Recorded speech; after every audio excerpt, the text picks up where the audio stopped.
Hi, ಎಲ್ಲರಿಗೂ ನಮಸ್ಕಾರ. ಈ ಕಥೆಯ ಹೆಸರು ಚಿನ್ನದ ಮೊಟ್ಟೆ ಇಡುವ ಕೋಳಿಯ ಕತೆ. ಒಂದು ಊರಿನಲ್ಲಿ ಒಬ್ಬ ಬಡವನಿದ್ದನು. ಕಡು ಬಡತನದಿಂದ ಅವನು ಬೇಸತ್ತು ಹೋಗಿದ್ದನು. ಸಂಸಾರ ಸಾಕುವ ಹೊಣೆ ನಿರ್ವಹಿಸಲಾಗದೆ ಜರ್ಜರಿತನಾಗಿದ್ದನು. ಜೀವನವು ಅವನಿಗೆ ಬೇಸತ್ತು ಹೋಗಿತ್ತು.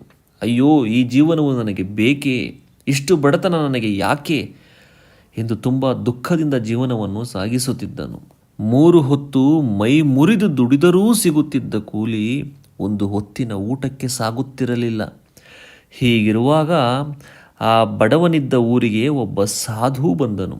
ತನ್ನ ಹೆಂಡತಿಯ ಒತ್ತಾಯದಿಂದ ಬಡವ ಆ ಸಾಧುವಿನ ಸೇವೆಯನ್ನು ಮಾಡಿದನು. ಆ ಸೇವೆಯಿಂದ ಸಂತೃಪ್ತನಾದ ಸಾಧು ಬಡವನಿಗೆ ಒಂದು ಕೋಳಿಯನ್ನು ಕೊಟ್ಟನು ಉಡುಗೊರೆಯಾಗಿ. ಅಯ್ಯ, ಇಂದಿನಿಂದ ನಿನ್ನ ದರಿದ್ರ ತೀರಿತು ಹೊಂದಿಕೋ.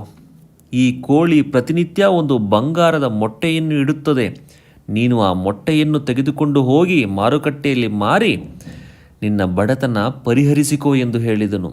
ಈ ವಿಷಯ ಕೇಳಿದ ಬಡವನಿಗೆ ತುಂಬ ಖುಷಿಯಾಯಿತು, ಹೆಂಡತಿಗೂ ತುಂಬ ಖುಷಿಯಾಯಿತು. ಅಲ್ಲಿಂದ ಸಾಧು ಹೊರಟು ಹೋದ.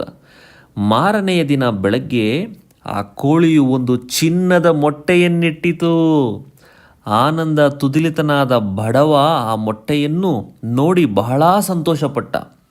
ಎಲ್ಲಿಲ್ಲದ ಸಂತೋಷ, ಯಾರಿಗೂ ಹೇಳಲಾಗದ ಸಂತೋಷ. ಆ ಮೊಟ್ಟೆಯನ್ನು ಪೇಟೆಗೆ ತೆಗೆದುಕೊಂಡು ಹೋಗಿ ಮಾರಿ ದವಸ ಧಾನ್ಯಗಳನ್ನು ಕೊಂಡು ತಂದು ಬಂದನು.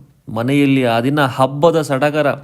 ಬೇಕಾದ ತಿಂಡಿಗಳನ್ನು ತಿಂದರು, ಬೇಕಾದ ಬಟ್ಟೆಗಳನ್ನು ತಂದರು. ತುಂಬ ಸಂತೋಷದಿಂದ ಇದ್ದರು ಇಬ್ಬರು.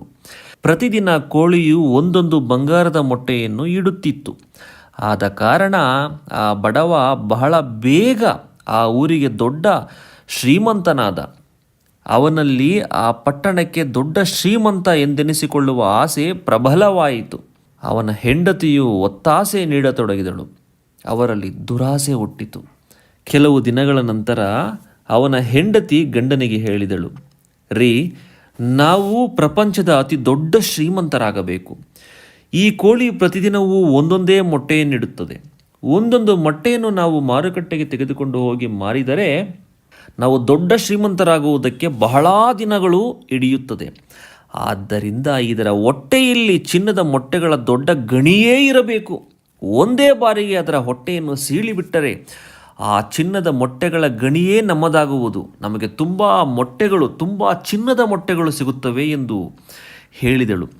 ಈ ಸಲಹೆಯು ಕೇಳಿದ ಬಡವನಿಗೆ ಇದು ಒಳ್ಳೆಯ ಸಲಹೆ ಎಂದು ನಿರ್ಧರಿಸಿದ. ಅದಕ್ಕೆ ಅವನು ಹಿಂದೆ ಮುಂದೆ ಯೋಚಿಸದೆ ಆ ಕೋಳಿಯ ಹೊಟ್ಟೆಯನ್ನು ಸೀಳಿಬಿಟ್ಟನು. ಕೋಳಿ ಸತ್ತು ಹೋಯಿತು. ಅದರ ಒಳಗೆ ಒಂದು ಮೊಟ್ಟೆಯೂ ಇರಲಿಲ್ಲ. ಅವನಿಗೆ ಪ್ರತಿದಿನ ಸಿಗುತ್ತಿದ್ದ ಚಿನ್ನದ ಮೊಟ್ಟೆಗೂ ಬರ ಬಂದಿತ್ತು. ಇದರ ನೀತಿ ಏನಪ್ಪ ಅಂದರೆ, ಅತಿ ಆಸೆ ಗತಿ ಕೆಡಿಸುತ್ತದೆ. ತುಂಬ ಆಸೆ ಪಟ್ಟರೆ ಸಿಕ್ಕುತ್ತಿದ್ದಂತಹ ಸಣ್ಣದೂ ಸಹ ನಿಮ್ಮಿಂದ ದೂರವಾಗುತ್ತದೆ. ತುಂಬ ಆಸೆ ಪಡಬಾರದು. ಆದ್ದರಿಂದ ಸ್ನೇಹಿತರೆ, ಅತಿ ಆಸೆ ಗತಿ ಕೇಡು ಈ ಕಥೆಯ ನೀತಿ. ಈ ಕಥೆಯು ನಿಮಗೆ ಇಷ್ಟವಾಗಿದ್ದರೆ ಚಾನಲನ್ನು ಸಬ್ಸ್ಕ್ರೈಬ್ ಮಾಡಿ, ಲೈಕ್ ಮಾಡಿ ಹಾಗೂ ಕಮೆಂಟ್ ಮಾಡಿ, ಇನ್ನಿತರಿಗೆ ಶೇರ್ ಮಾಡಿ. ಹೀಗೆ ಹಲವಾರು ಕಥೆಗಳನ್ನು ಅಪ್ಲೋಡ್ ಮಾಡುವೆ. ಧನ್ಯವಾದಗಳು.